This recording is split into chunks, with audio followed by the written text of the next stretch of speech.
Diyos. Usually, what people call God's will could actually be effects of man-made causes. Tumagilid ang isang building sa Taiwan dahil lumindol. God's will o an engineering mistake?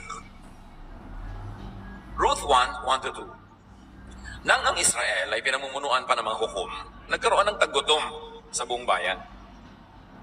Kaya't ang mag-asawang Elimelech at Naomi ng mga taga-Bethlehem, Judah, ay pansamantala munang nanirahan sa Moab kasama ang kanilang mga anak na sina Malon at Kelion. Ang pamilyang ito ay mula sa angkan ng Ephrata. You see, kaya napunta sila Naomi doon sa kabilang lugar, umiwas sila sa tagutom sa sarili nilang bayan. Kaya lang nawili sila, hindi na sila umalis doon at doon sila inabutan ng mga dilubyo. Kaya sinabi ni Naomi, ayan, pinabayaan ako ng Diyos na magdusa. Kung bumalik-balik man sila ng maaga-aga sa sarili nilang bayan, malamang na iba ang takbo ng mga pangyayari. So yung nangyari sa kanila, cause and effect.